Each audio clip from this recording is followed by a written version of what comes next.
I'll be cryptic on a couple things here, but last week a couple of friends came over, and they came over to the house, and they told me I had only met a friend of theirs and their spouse one time. Met them one time, met them quickly, and they came over and they said, "Dude, how did you know?" I said, "What are you talking about?" "Do you remember when you met this couple?" And I said, "Yeah." And they said, a brief meeting. They said, "You remember you asked, how does everybody feel about this couple?" And I said, "Yeah, why?" He said, "You told us something was wrong." Well, it turns out the husband is abusing the wife. I didn't know that, but I knew something was wrong with him, and I knew something was wrong in the relationship. And so I went to the family. No one else said they saw it. I wonder now how many of them are going, "Man, you know what? I did. I just dismissed it."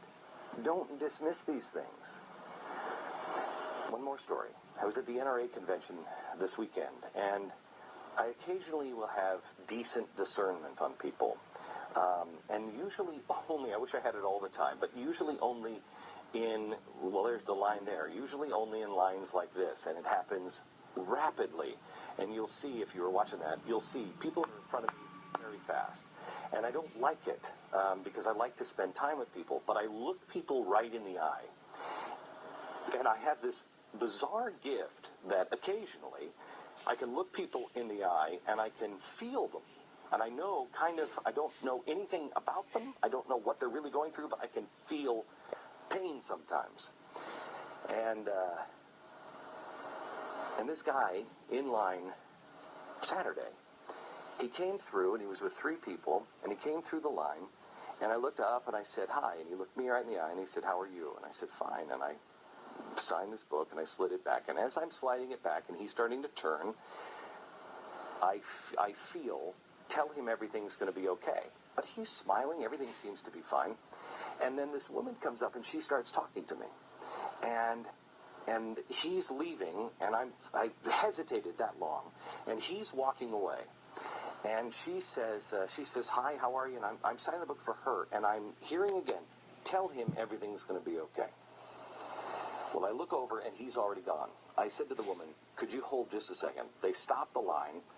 I went around the podium, and I had to go out. They keep me in this little box thing now for security, and I went out, and I look out, and he's already way down. He's like 50 feet away from me, and he's way down by the escalators. And I said, "Hang on, I'll be right back." So I went out, and as I'm walking up to him, I see him with some friends, and he's laughing. And I'm thinking, I am so stupid. What am I doing? And I walked up to him, and he turned around, and he went, "Whoa, what's up?" And I said, "I don't even know what this means, but I feel like I'm supposed to tell you everything's going to be okay." The guy immediately broke down and hugged me and started to cry. I don't know what was going on in his life, but things like that become stronger